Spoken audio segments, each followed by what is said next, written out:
Në trajnimin e tretë do shikojmë Google Forms, Task, Notes, kalendar, si punojmë me kalendarin edhe me eventet.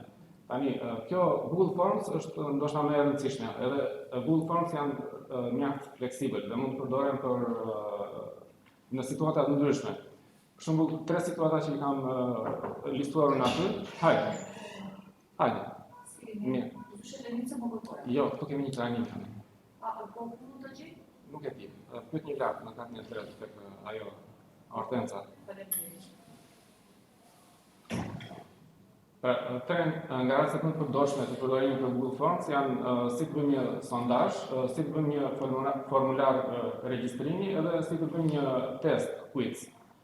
Po kaloj tek detajat tjetër. Tani këtu unë kam hyrë si përdoruesi user 1, sa për test. Google Forms si gjejmë këtu tek menuja e aplikacioneve, edhe ku i kemi ja këtu në fund. Ose mund të shkojmë edhe tek Drive, tek Google Drive, po shkoj tek Google Drive në këtë rast, dhe i them New këtu, te butoni New, dhe këtu kemi disa opcione dhe një nga opcionet është Google Form. Do krijojmë një Google Form.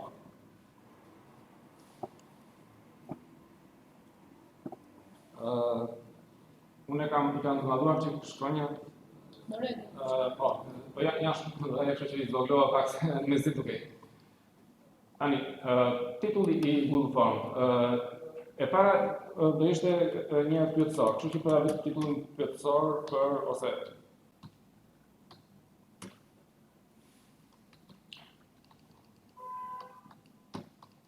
Profesor Dobro mund të shmë ndoshta jo, në komod. Jam komod të them.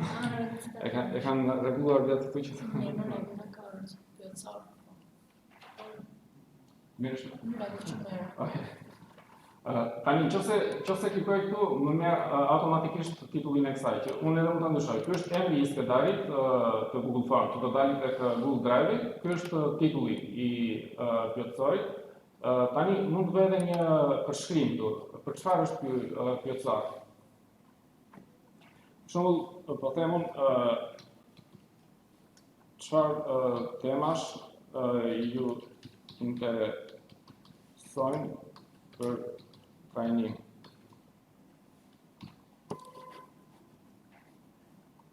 Pra, këtu më të bëjmë një përshkrim se për çfarë bën fjalë ky pyetësor. Pastaj këtu më poshtë janë pyetjet. Kjo është pyetja e parë. Po krijoj disa pyetje. Për shembull, a keni përdorur më parë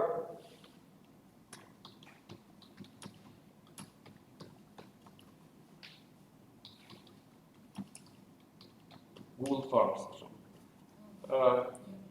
Këtu janë opsionet të mundshme. Opsioni po. Mund të bëhet një opsion tjetër, për shembull, jo. Edhe nuk po shtoj opsion të tjerë. Kjo është lloj i pyetjes multiple choice. Domethënë doli vetë multiple choice default, por ne mund edhe ta ndryshojmë në varësi të pyetjes.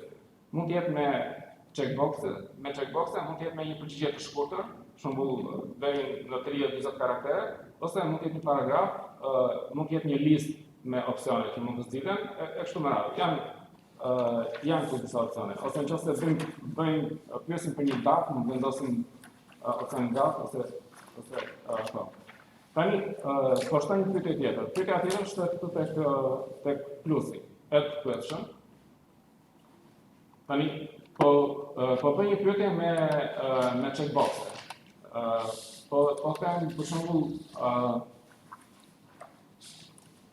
çfarë programe të inteligjencës artificiale keni përdorur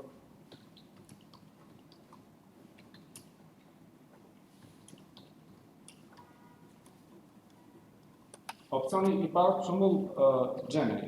Gemini është inteligjenca artificiale e Google-it. Po shtoj një opsion tjetër, për shembull, DeepSeek.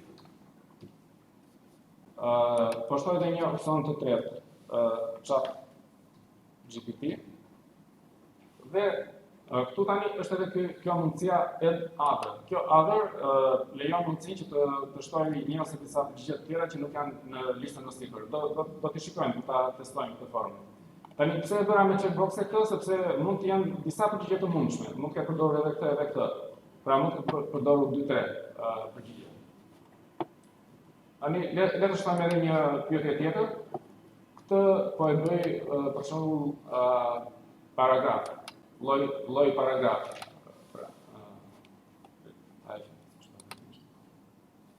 Pra, lloj i pyetjes paragraf, që është me shtjellim. Keni ndonjë sugjerim shumë?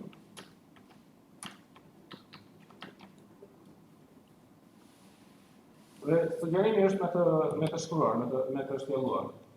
Kështu që prandaj e bëra paragraf, pra nuk janë disa opsione.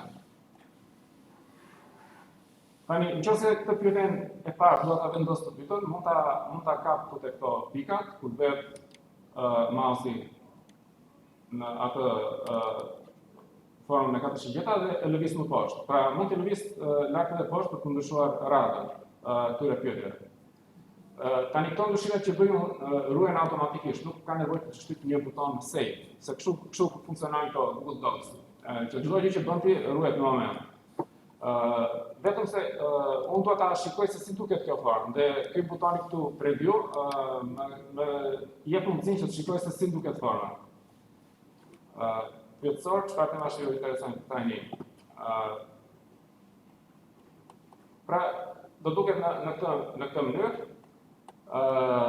Butoni submit nuk është i kushëm akoma sepse forma nuk është publikuar, edhe këtu thotë kjo not published, pra nuk mund të jetë në përgjigje te një formë që s'është publikuar akoma.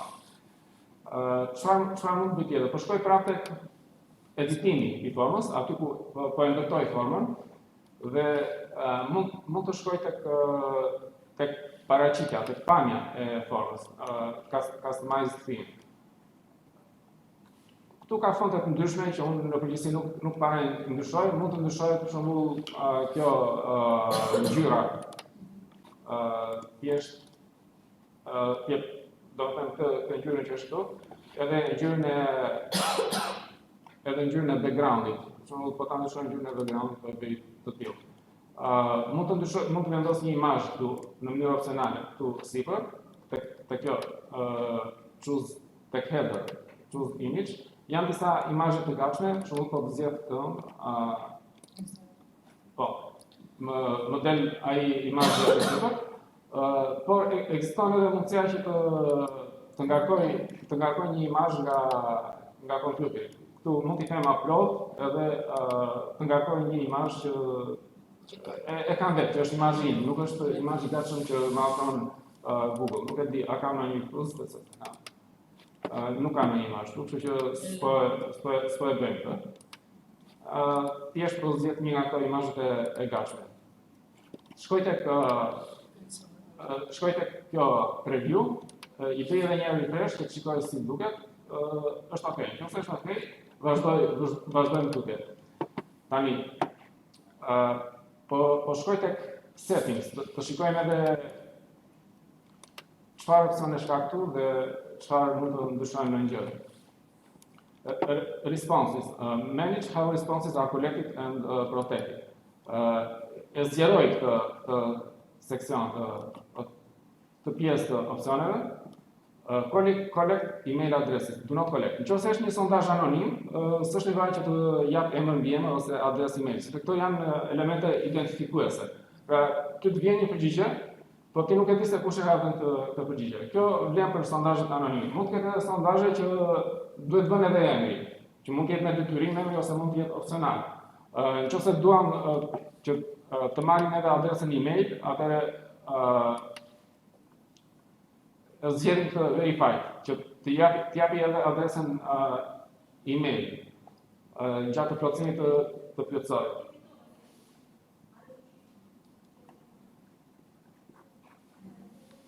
Allow response editing, nëse duam që përgjigja të ndryshohet më vonë, mund ta aktivizojmë këtë. Pra, pasi e ka bërë submit, të kthehet prapë të bëjë ndryshime.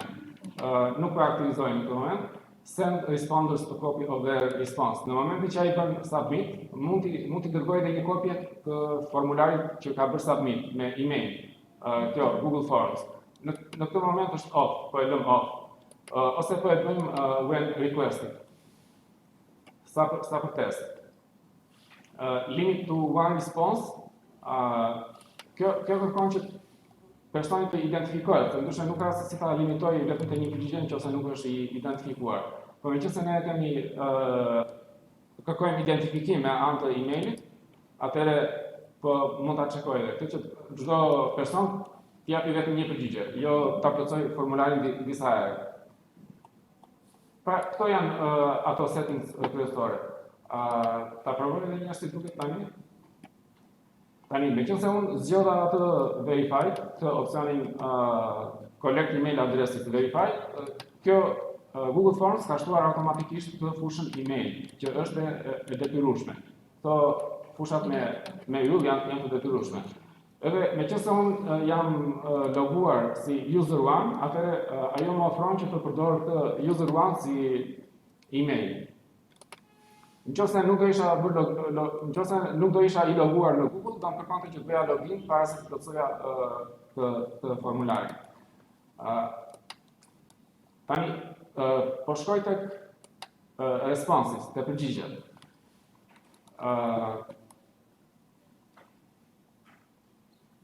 Nëse klikoj këtë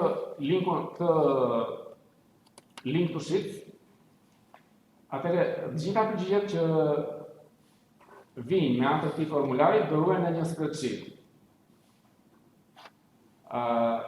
Po zgjedh opsionin create a new spreadsheet, edhe po i them create, që ta krijoj. Dhe ky spreadsheet ka këto fushat sipas pyetjeve. Timestamp është koha kur është bërë submit forma. Adresa email fushetar, kjo është përgjigja e pyetjes së dytë, përgjigja e pyetjes së tretë, e kështu me radhë. Pra për çdo plotësim formulari, për çdo submit, më shton një rresht këtu me dhënat përkatëse. Shkojmë edhe një herë këtu tek responses, tek opsionet. Kemi edhe këtë opsionin get email notifications for new responses. Nëse e checkoj këtë opsion, pra get email notifications, për çdo submit, mua më vjen një njoftim me email për këtë formular, që u plotësua edhe një herë formular.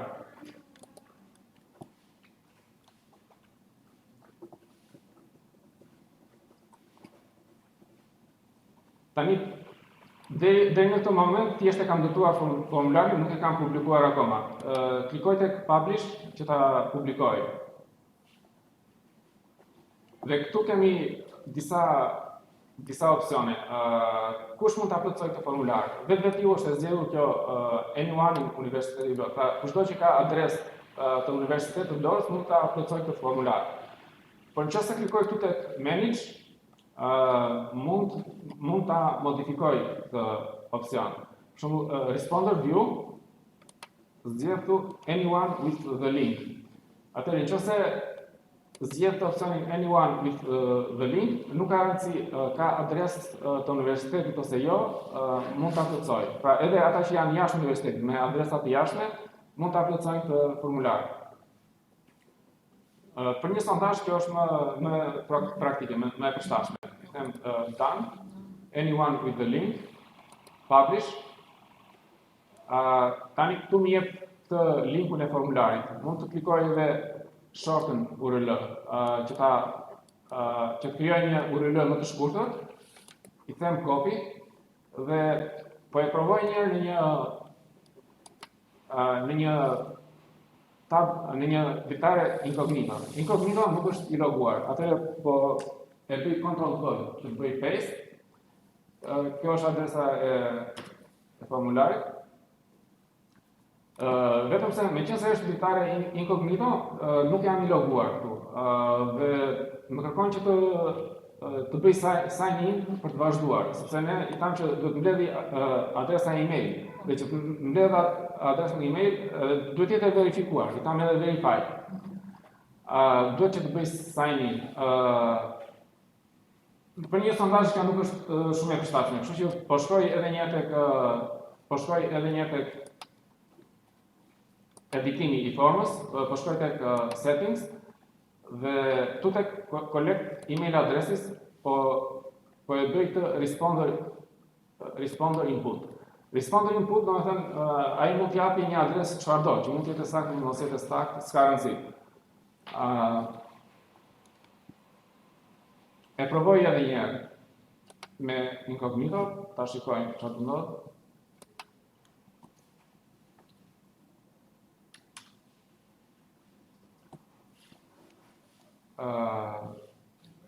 Prap e kërkon këtë.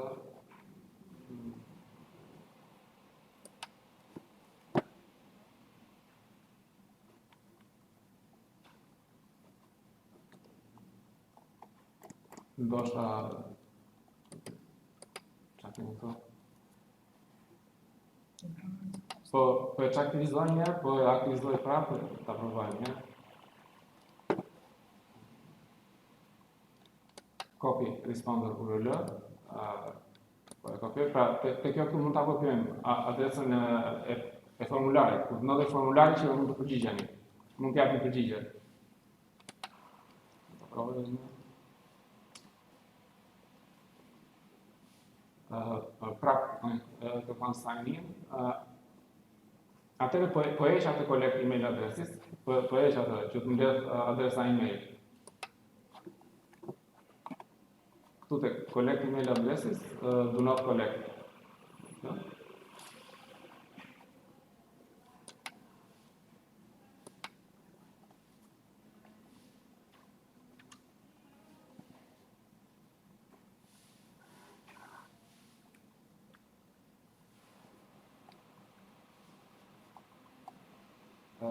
Prapë me kërkon sign-in, megjithatë nuk e di, ndoshta s'kishte kjo sign-in s'kishte lidhje me atë, po e provoj një sign-in, okay? Po përdor një user account tjetër, user 2.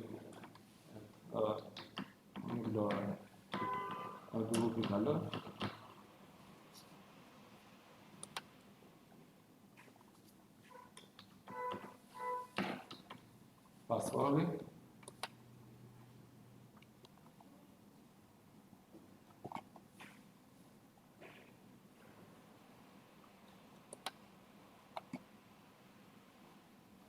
Çfarë është më interesante për trajnim? Okej, po zgjedh disa opsione. A keni përdorur më parë? Po. Keni ndonjë sugjerim? Jo. Kemi submit. Your response has been recorded. Tani, nëse unë hap emailin këtu, duhet më ketë një njoftim që u plotësua formulari.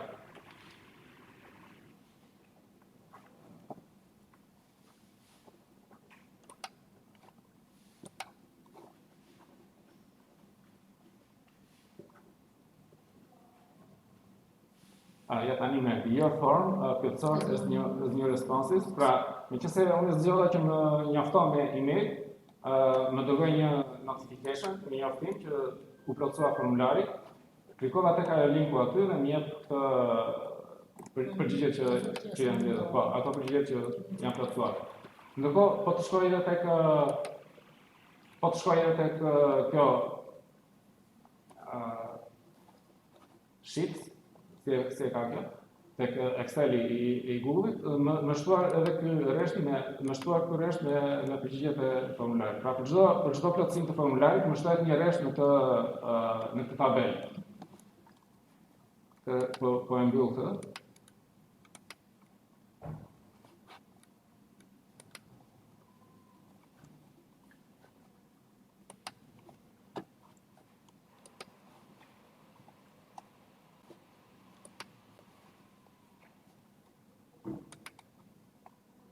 Dhe këtu te Google Drive mund ta gjej atë nëse e mbyll dritaren dhe e hap më vonë, nëse mbyll browserin dhe atë më vonë mund ta gjej tek Google Drive, tek My Drive të formularin, të plotësorin që bëra.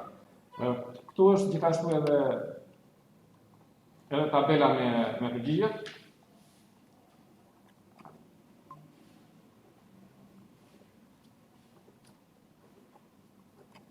Tani le të shikojmë një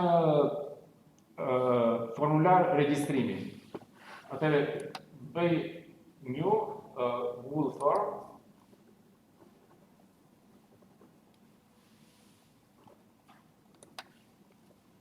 Po them për shembull këtu tek titulli I formularit, regjistroni për trajnimin aktiv. Regjistrim.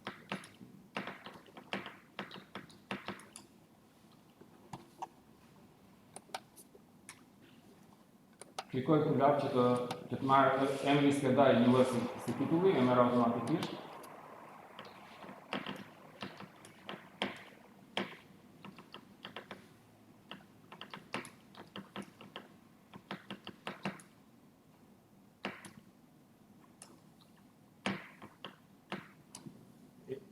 I bëj dhe një përshkrim që mund të jetë I shkurtër, mund të jetë edhe I gjatë, mund të jetë edhe një faqe I gjatë. Ka edhe disa elemente formatimi, si për shembull bold, italik, kështu me radhë. Tani meqense ky është një formular regjistrimi, do të kërkoj të paktën emrin. Kështu që pyetjen e parë bëj emrin mbi emrin. Dhe nuk e di se si, po kjo automatikisht sapo shkruaj emrin mbi emrin, më nxori këtu short answer text. Ma selektoj automatikisht. Ndoshta ajo përdor një lloj inteligjence artificiale nga mbrapa që në bazë të pyetjes e ndryshon automatikisht tipin e pyetjes, llojin e pyetjes, të përgjigjes. Në këtë rast short answer text, domethënë një tekst I shkurtër, një përgjigje me një tekst të shkurtër është lloji I duhur. Qa do kërkoj tjetër? Më duhet që t'i kërkoj edhe adresën email. Kështu që po shkoj tek settings, po shkoj tek responses dhe po I them verified email adresses, sepse më duhet një adresë saktë. Sepse pas regjistrimit duhet që të komunikoj për çfarë do bëhet në tutje. Shkoj prapë të pyetjet.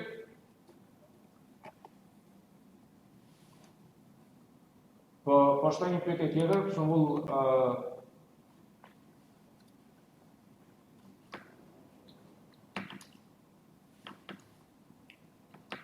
po supozoj se ky është një trajnim për studentët. Po I them që çfarë do të studoni dhe në çfarë viti.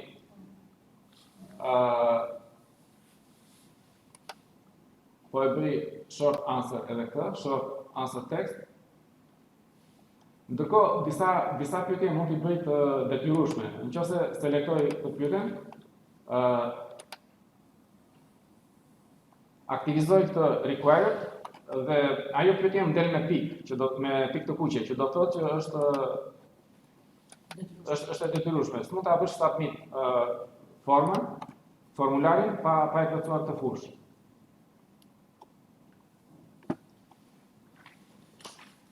Po shtoj edhe një tjetër, numrin telefonit, për shembull.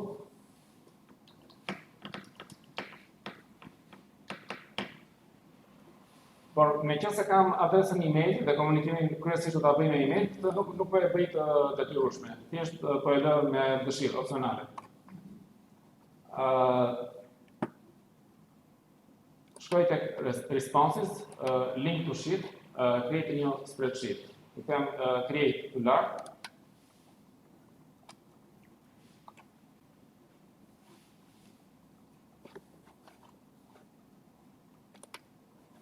Pastaj aktivizoj edhe njoftimet me email. Get email notifications for new responses.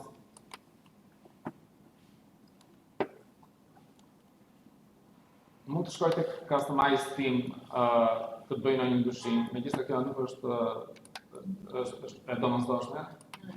Po. Pastaj nëse dua të bashkëpunoj me persona të tjerë për aktimin e këtij formulari, mund të zgjedh këtë opsionin këtu share. Add people, groups and calendar events. Atëherë po e bëj share me user 2. Po e bëj share edhe me user 3. Dhe mënyra se si po do bashkëpunojmë me ata u jap të drejtë editimi, zgjedh editor. Sepse po supozoj që do bashkëpunojmë për hartimin dhe për menaxhimin e këtij formulari. Pra edhe për përgjigjet, për të menaxhuar përgjigjet, edhe për të hartuar formularin. Atëherë i them send, këtë po e lë të checkuar, notify people, kjo u dërgon një mesazh njoftimi që përdoruesi user 1 ka bërë share këtë formular me ju.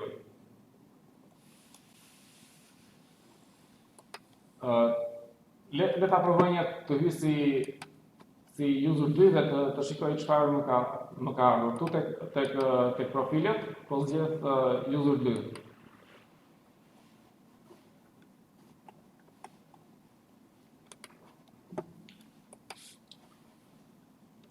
Po e verifikoj prapë passwordin.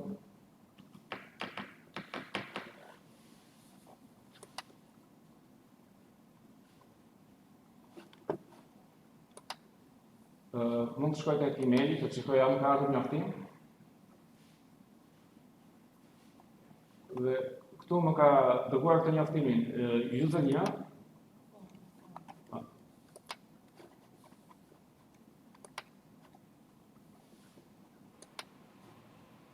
Pra, ky përdorues ka bërë share një form. Kjo format këtu. Dhe nëse klikoj tek open, do më hapet edhe mua me të drejta editimi, që mund të bëj ndryshime tek settings, të responses e kështu me radhë. Po e mbyll të diktarin e përdoruesit user 2 dhe vazhdoj si user 1, si përdoruesi i parë. I them publish, ose mund t'i bëj një preview para se të bëj publish, për të siguruar që duket ashtu siç duhet. Po, është në rregull. Shkoj, bëj publish. Po supozoj se këtë formular mund ta plotësojnë vetëm ata që kanë adresë të Universitetit të Vlorës, kështu që po e lë këtë siç është. Anyone in Universiteti i Vlorës. Publish. Kopjoj të adresën e formularit, copy, dhe po e provoj ta plotësoj si user 3. Do hap një dritare me profilin user 3.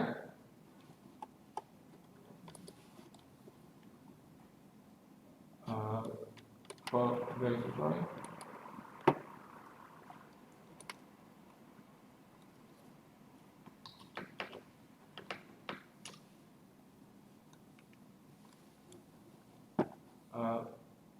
Po shkruaj adresën po bëj paste adresë që është për plotësimin e formularit.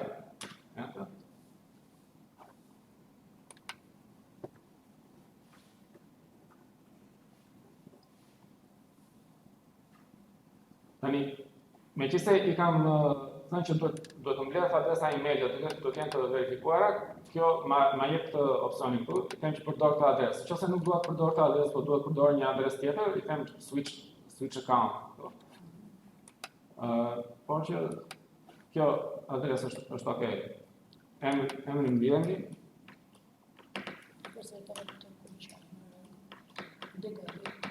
Po. Dega dhe vipi, shembull. Po.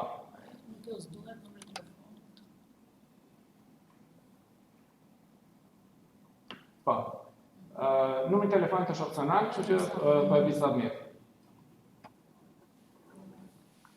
Me sa duket aty ka qenë e aktivizuar që mund të japi disa përgjigje, kështu që kjo më jep edhe këtë opsionin submit another response, që mund ta plotësoj edhe një herë formularin. Në këtë rast, sa për ta testuar kjo është okay. Mund të shkojmë tek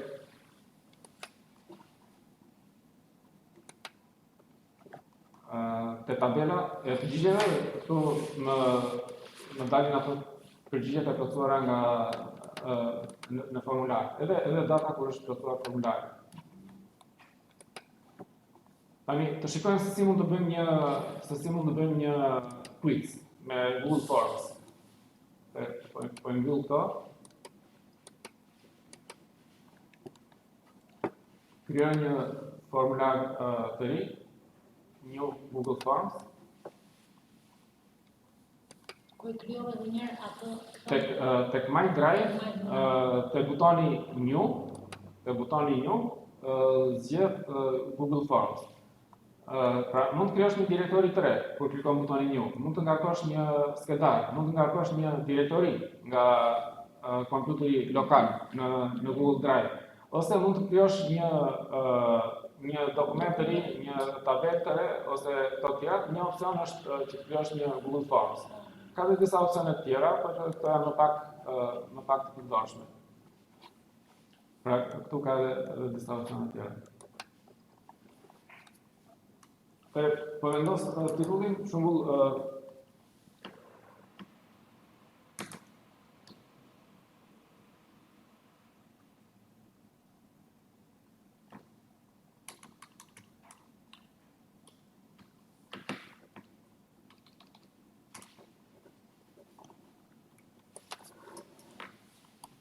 ose testi 1, ose provimi 1, varet se për çfarë përdor këtë test. Kur kam dhënë mësim shumë edhe në shkollë të mesme, edhe kur kam dhënë një vit në universitet, testet ose jo të paktën jo të gjitha, por disa teste i kam bërë me Google Forms. I vendos edhe titullin. Tani që ta bëj një quiz këtë, do të shkoj tek settings dhe ka një opsion të posaçëm që thotë make this a quiz. Pra nëse e selektoj këtë opsionin, më jep disa gjëra të tjera shtesë gjatë ndërtimit të quizit. Për shembull, sa pikë ka çdo pyetje, cila është përgjigjja e saktë e kështu me radhë, që mund t'i vendos për çdo pyetje. Tani vlerësimi, sepse ajo nëse ti jep edhe pikët, mund të bëj vlerësim automatikisht, që ka marrë kaq pikë. Mund të jepet vlerësimi menjëherë pas çdo submission, në moment që unë i them submit, ajo më dërgon edhe vlerësimin, ke marrë kaq pikë. Ose mund i them later, pas një shikimi manual, pra pas i e shikon, bën vlerësimin manual. Locked mode. Nëse zgjedh këtë locked mode, ata që janë duke plotësuar këtë quizin, nuk lejojnë që të hapin tabet të tjera ose aplikacione të tjera, ndërkohë që janë duke bërë quizin. Me qëllim që mos t'i gjejnë përgjigjet në internet. Nuk po e çekoj këtë, po e vetë lirë që edhe mund t'i kërkojnë përgjigjet, nuk ka rëndësi. Po. Pastaj janë këto opsione. Jo, kështu jo korrekte. Po, pra i tregon se çfarë përgjigjesh ka qenë gabim, çfarë përgjigjesh kanë qenë të sakta, ose kush është vlera përgjigje e saktë, edhe tregon edhe pikët sa pikë ka marrë për çdo pyetje. Tani default question point value. Për çdo pyetje default po lë 10 pikë. Pra mund ta ndryshojmë, mund ta bëj 5 për një pyetje, mund ta bëj 15 për një pyetje tjetër. Po vetë ju default është 10 pikë për çdo pyetje.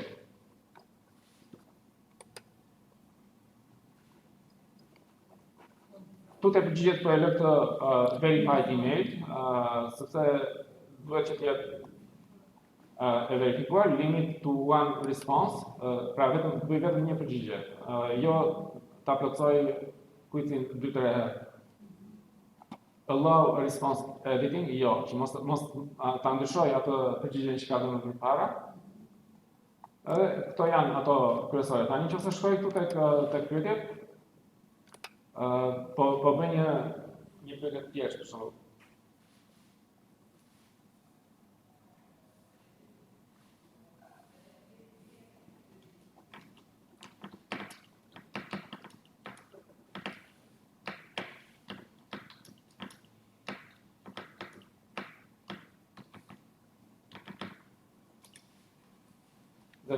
Po e bëj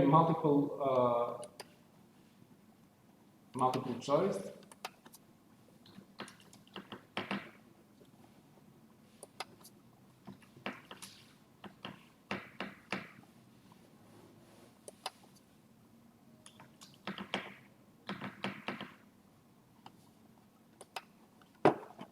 Pra, në krahasim. Pra, pyetja është si është numri 1 në krahasim me numrin 0.999 me një papundësi shifre. Edhe tre opsionet e mundshme, më i madh, më i vogël, i barabartë. Tani çfarë mund të bëj këtu tjetër? Po shkoj te kjo answer key. Kjo më del vetëm nëse aktivizoj opsionin që është një quiz. Këtu pyetja ka 10 pikë default. Është okay, po i lë 10 pikë çdo pyetje, mund ta ndryshoj këtu, mund ta bëj. Tani po zgjedh kush është përgjigjja e saktë. Përgjigjja e saktë është kjo. Kjo është përgjigjja e saktë dhe mund të shtoj edhe një sqarim që pse është kjo përgjigjja e saktë. Answer feedback.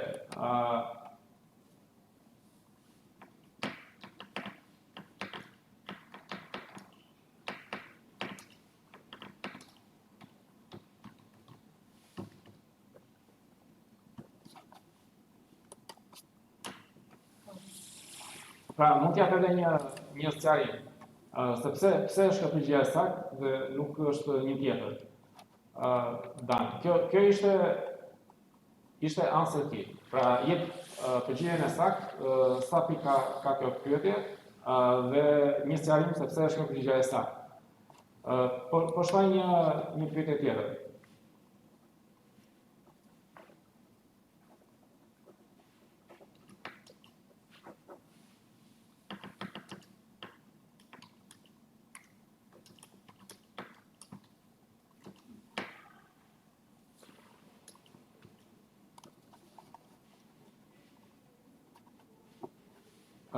Këtë po e lëm për shembull short answer. Mund ta kisha vënë këtë multiple choice, short answer. Vetë ju ka 10 pikë, po e bëj 5 pikë, të? Përgjigjja e saktë është 2, 4, 2, 6.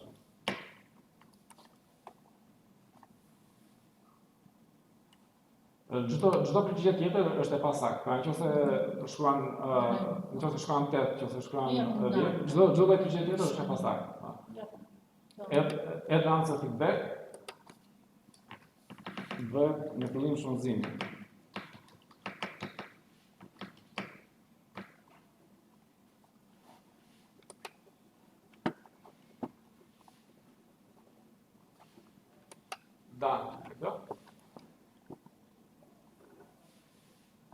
Tani, po e bëj një publish edhe ta shikojmë se si do dalë.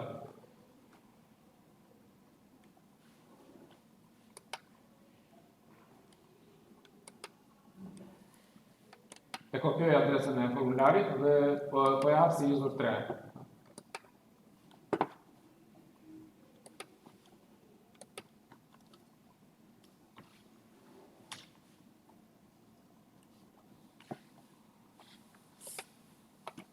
Po regjistroj adresën email, si është numri 1 në krahasim, po i them më i madh, që është përgjigje e gabuar.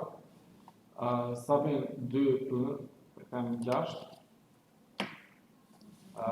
Submit. Your response has been recorded. Dhe nuk më jep përgjigje, domethënë kush ishte saktë, kush nuk ishte saktë, sepse i kam thënë që vlerësimin më mbas. Po sikur ta ndryshoj këtë dhe ta bëj jep vlerësimin immediately after submission dhe ta provoj edhe një. Po do ta provoj si user 3, po si user. Se nuk lejoj që një përdorues ta përgjigjet disa herë.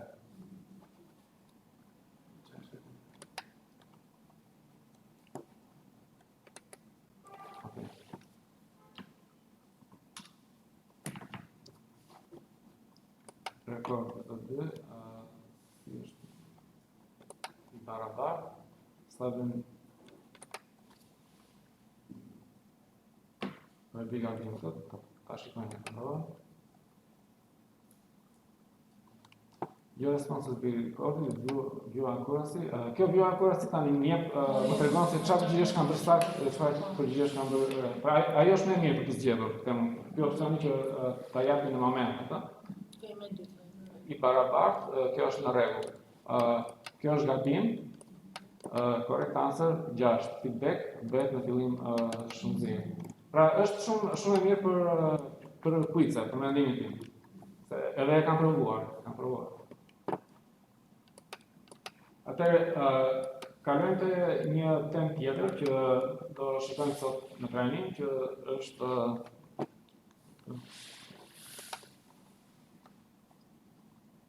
Si të mbajmë shënjë? po, si të mbajmë shënjë me tas dhe nos.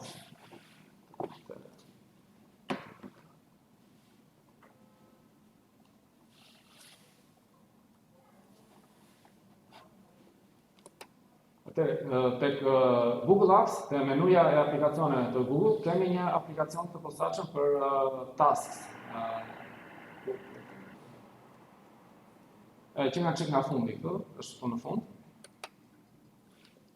Shkojmë tek task dhe kjo është shumë i thjeshtë për të përdorur, edhe programi i thjeshtë nuk ka shumë opsione, shto një task.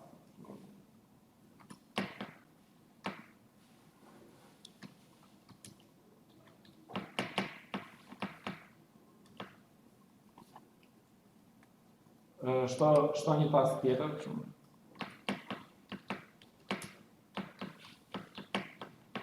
Këto janë gjëra për të mbajtur mend, se në një moment mua më duhet të bëj diçka, por s'kam kohë që ta bëj, dhe them që do ta bëj më vonë.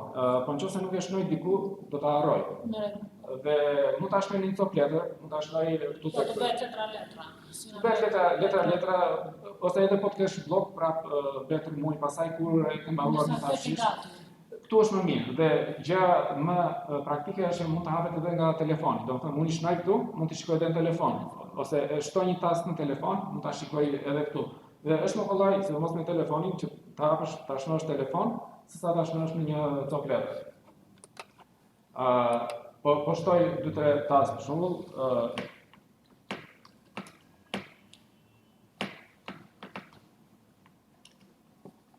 mund të shtojt edhe një subtask. Nëse klikoj këtu, add to subtask.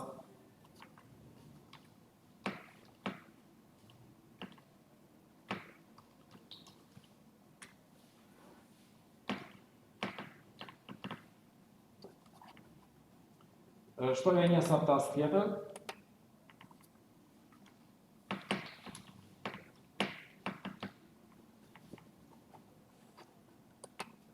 Dhe këtu më krijohet një listë me detyra. Tani këto mund të kenë edhe afate, mund bëhen edhe më të komplikuara. Për shembull, mund t'i vendos një deadline, mund t'i vendos një afat, ose mund të shkruaj një përshkrim për këtë. Për shembull,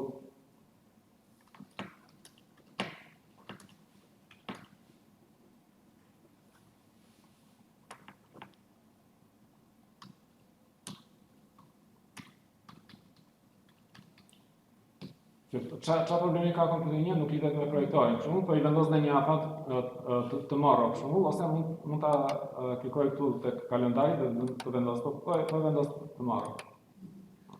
Pra, mund të shtoj edhe disa detaje të tjera.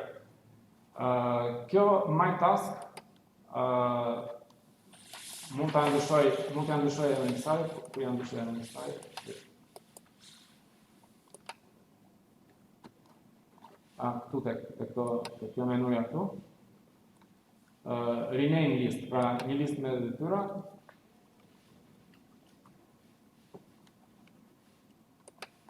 Dhe mund të krijoj edhe disa lista të tjera. Për shembull, krijoj një listë.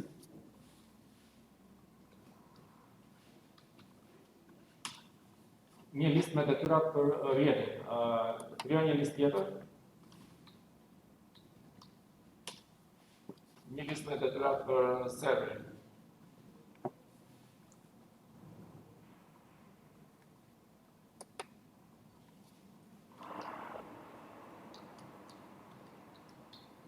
Tani nuk jam shumë kreativ në zgjedhjen e këtyre emrave, po zgjedh ato emra që të vjen në mendje është shpejt. Po, që kanë. Ja, po pastaj do ndan. Urdhon? Pastaj do ndan, po. Po, mund t'i, nëse një task është kryer, mund ta çekosh aty. E para një që këto mund të po për t'i hequr apo se mund të ngarkohet shumë apo ku e ka atë? Për të fshirë një listë për shembull, Nëse këtë kompjuterin një ka rregulluar, mjafton ta shikoj këtu dhe më ikën nga lista më del tek complete. Nëse duhet ta heqet nga complete, ka këtë delete all complete tasks. E fshin atë. Tani po, delete. Tani nëse këtë task duhet ta kaloj tek kjo lista këtu, ose mund ta marr ta trej ta vendos këtu, ose mund ta zgjedh këtu tek kjo, në çfarë liste do ta vendos, zgjedh listën këtu. Kjo me të tregën është më kollaj. Nëse këtë duhet ta fshi këtë listën, delete list. Se janë bërë shumë lista.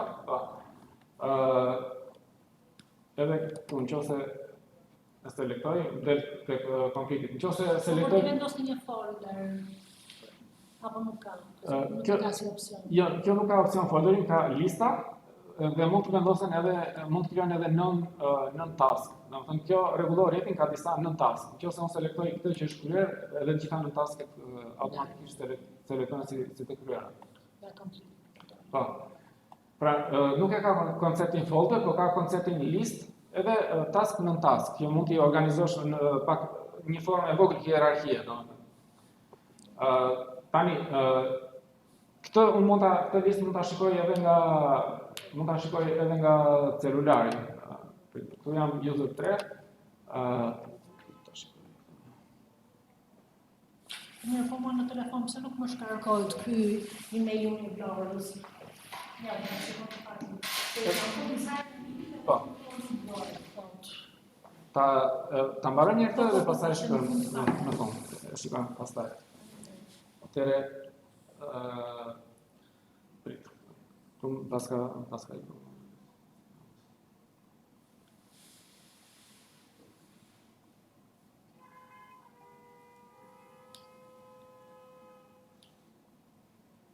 Se përpësh.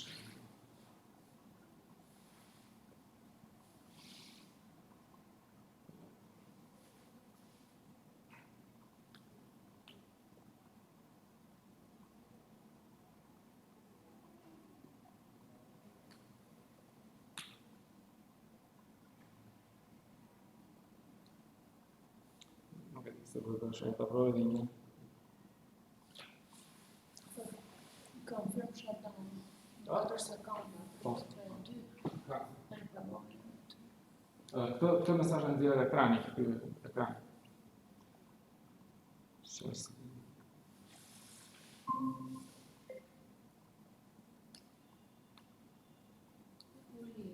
Po.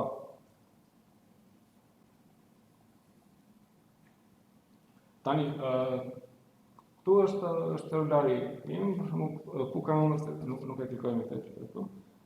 Këto të Google-it kanë edhe një aplikacion Task. Është ky aplikacioni këtu Task, që mund të instalohet, nëse nuk është instaluar, mund të instalohet. Po të shkarkon shumë bateri apo jo? Jo. Si gjitha tjera, më pak ndoshta.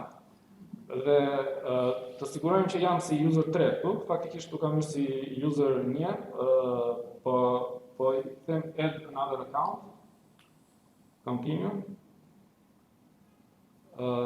user 3, se këto provat që bëmë ishim si user 3.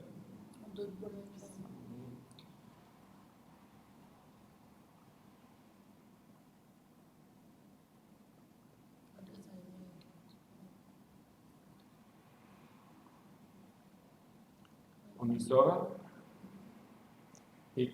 edu.al. Tani unë këtu nuk e lexoj dot se çfarë është.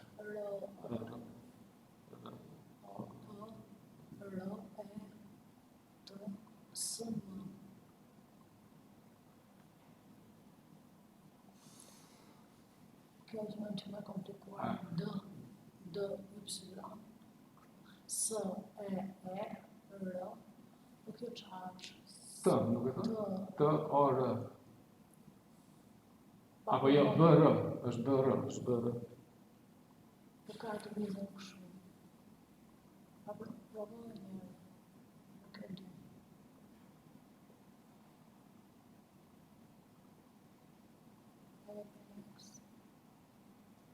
Po, passwordi.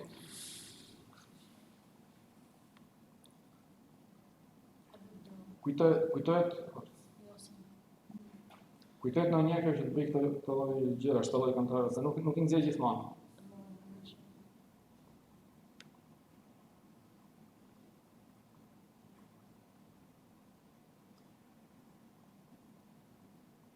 Po, tani jam si user 3 dhe më del kjo lista që kisha dhe atje.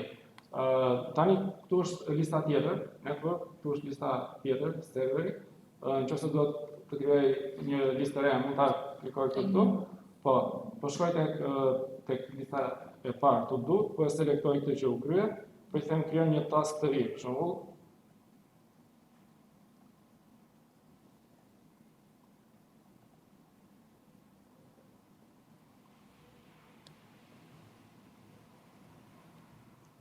Save, edhe më del këtu në listë task. Nëse do shkoj tek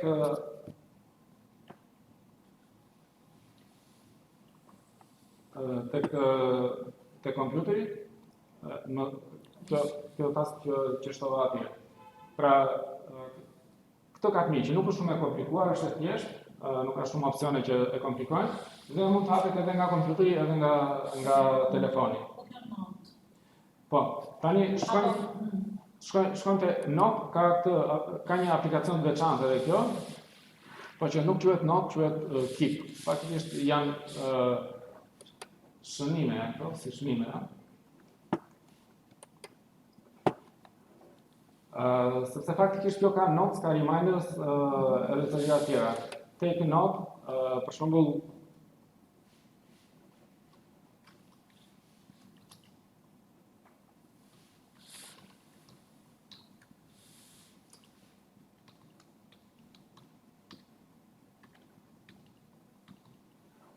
po bëj një shembull të thjeshtë, e mbaj këtë si shënim, sepse do më duhet më vonë.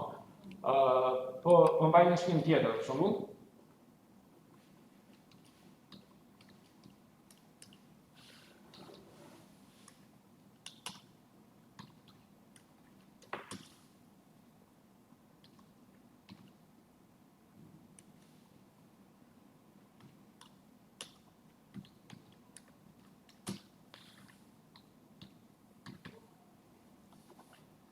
E mbajta dhe këtë si shënim, mund të shtoj shënime të ndryshme, dhe çdo shënim ka edhe opsione për shembull që ti shtosh një reminder. Nëse shton një reminder, nëse është një gjë që ka një afat caktuar, ka disa opsione, later today, tomorrow, next week, pick date and time.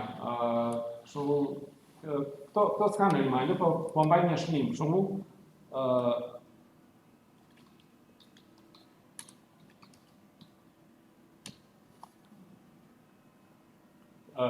trajnimi 4, po I vendos një reminder next week. Faktikisht s'është next week, po e bëj data 12, ora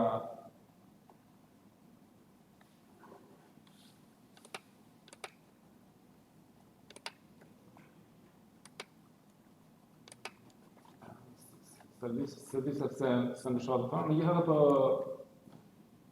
për edhe një delete, remind me, pick date and time, po zgjedh datën 12,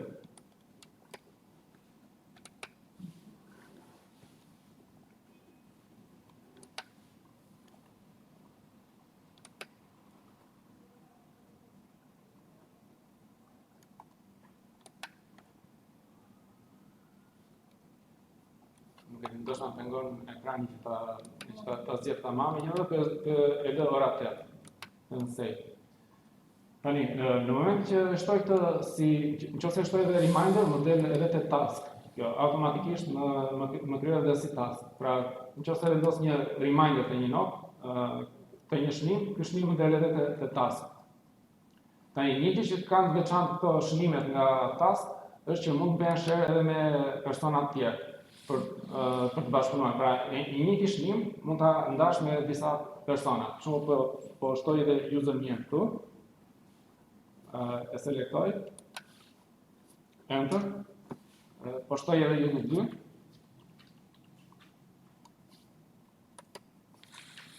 Enter. Save.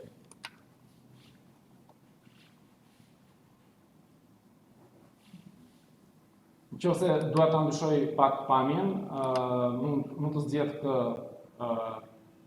background options të tjera për ngjyrat.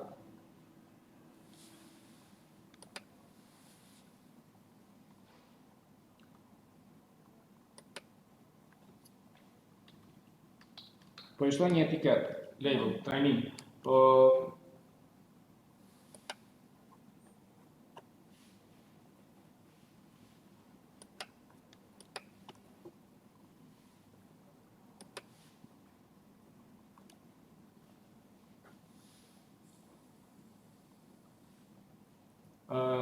mund të bëj edhe një vizatim.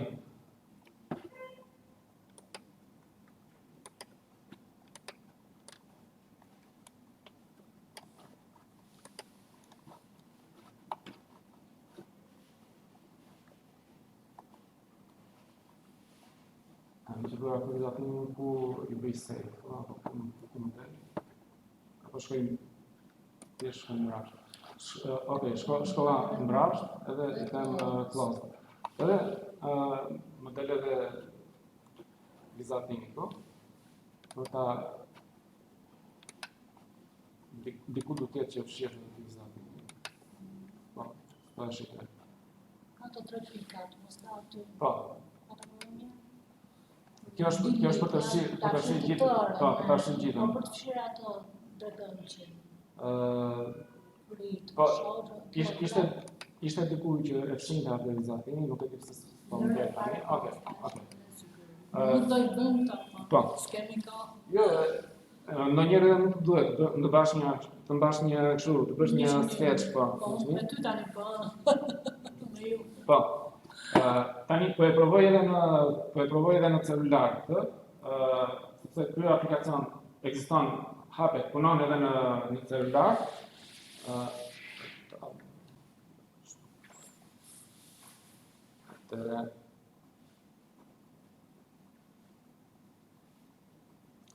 Edhe një, kemi këtu të lista e aplikacioneve të Google, është ky aplikacioni këtu Google Keep.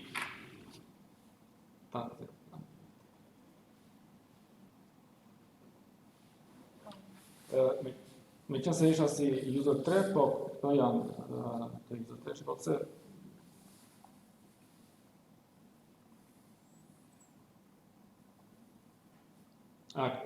nuk jam si user 3, këtu duhet të hyj si user 3, se me qenë se e bëra share edhe me user 1-shin, këtë shënim, i ka dalë edhe user 1-shin, këtu jam si user 1.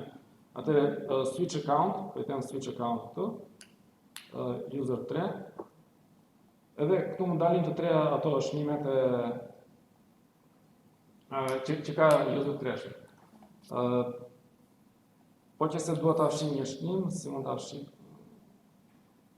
Tek opsionet, delete.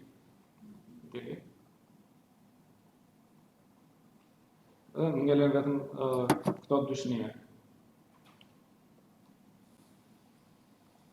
Edhe këtu janë updateuar shënimet. Tani, kemi edhe Google Kalendar, që duam të shikojmë, edhe Events.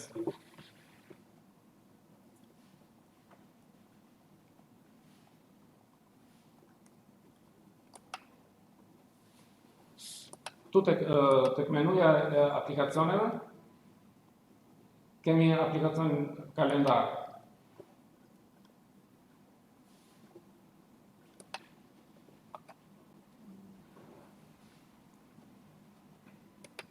Me qëse se kam hapur ndonjëherë përpara me këtë user, me këtë përdorës, më jepte ato njoftimet. Tani, këtu e kemi me pamje javore, mund ta bëjmë me pamje ditore, ose mund ta bëjmë me pamje mujore, që tregoj gjitha të muaj. Kjo tregon automatikisht këto janë pushimet në Shqipëri. Po. Këto janë janë evente të shënuara nga task. Meqense ne vendosim një datë, një afat, ato shënohen edhe në kalendar. Pra këtu te task kemi këtë apo jo. Ishte, mos ishte kjo përfshim. Po, ishte kjo përfshim kishte me datë. Edhe ajo është shtuar në kalendar, me një ngjyrë të veçantë. Tani Qa mund të bëjtu? Këtu mund të krijoj disa gjëra, që mund të jetë një event, mund të jetë një task, një lloj si që atje të lista. Ja, krijuar një event. Po, krijoj një event. Tani, qa është eventi? Eventi është për shembull kur kemi një mbledhje, një takim, një konferencë, ose edhe një orë mësimi, ose një orë trajnimi, që duhet njoftojmë disa persona dhe duhet të organizohemi. Për shembull që është në të datë, në të vend, e kështu me radhë. Këtë gjë bën ky eventi. Atëherë, po them që duam të bëjmë një event trajnimi, për shembull trajnimi 4. Do vendos datën dhe orën, e zgjedh nga kalendari, trajnimi 4 është datën 12. Ora fillon në orën 10. Po, deri në 11. Mund ta ndryshoj edhe këtë, po për momentin është në rregull. Pastaj add guest.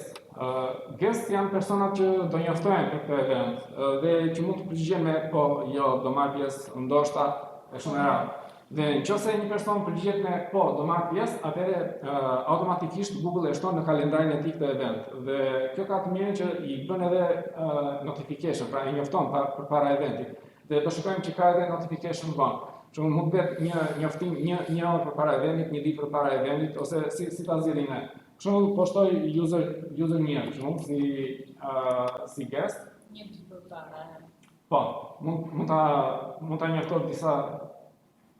Se nuk vjen të del brenda. Pra, përdoruesi 3, user 3 është organizuesi i eventit. Kam ftuar si guest edhe user 1, po shtoj si guest edhe user 2. Por mund të shtojnë edhe grupe. Pra, nëse kemi një grup me disa përdorues, mund ta shtojmë gjithë grupin. Për shembull, sektori, këta janë disa sektore, po. Bie fjala. Dhe po, dakor. Këto janë grupe që i kam krijuar unë, meqense e kam pasur për vetë, tani mund të shtohet një grup dhe të gjithë personat e këtij grupi njoftohen automatikisht. Tani mund të ta heq këtë që mos na ndodh ndonjë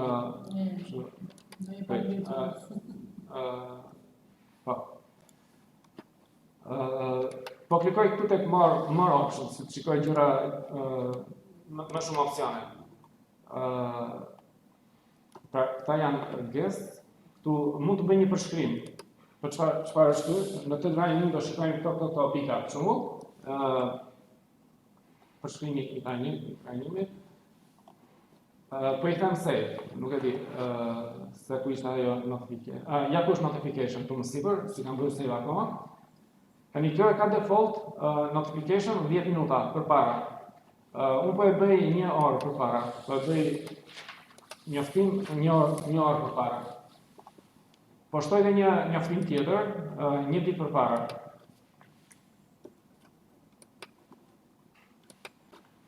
Pra, nëse dikush e pranon këtë ftesë për të marrë pjesë në këtë event, dhe ky event shtohet në kalendarin e tij, vetë kalendari i tij e njofton 1 ditë përpara, 1 orë përpara eventit që shikoj se është ky event.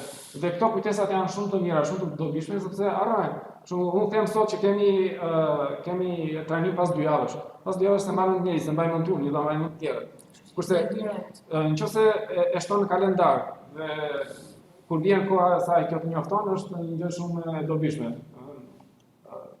E kam provuar nga praktika ime, që si mbajmë, nuk harron. Edhe po ta shnosh në blog, edhe në blog e harron, që e ke shnuar.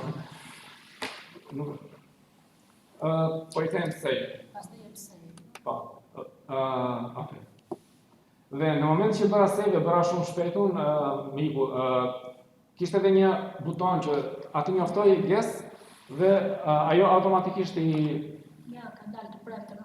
Data 12. Po, është data 12, kjo ishte ajo e testit që e pëm të çekuar, ne që çekuam, ai ishte tasku, trajnimi nëse klikoj këtu më jep këto opsione. Detaje, Mund edhe ta editoj, të ndryshoj, po që për momentin është okay, janë në rregull. Dhe nëse unë ky si një përdorues nga ata që janë ftuar, user 1, për shembull, do shikoj që më ka ardhur një njoftim, një email njoftimi dhe aty mund të zgjedh që nëse do marr pjesë yes ose jo ose maybe. Këtu po I them një yes për vetëm si organizues, domethënë ky përdoruesi 3 është yes, por nëse do shkoj tek user 1 për shembull, po e provoj tek user 2. Provoj tek user 2. Dhe nëse do hap emailin,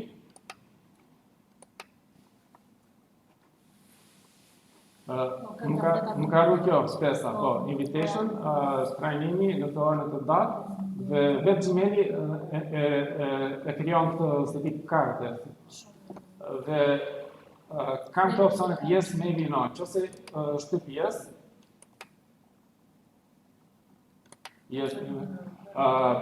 atëre kjo më shtohet automatikisht në kalendarin e këtij përdoruesi, të përdoruesit 1, që po të shkoj te kalendari I këtij përdoruesi.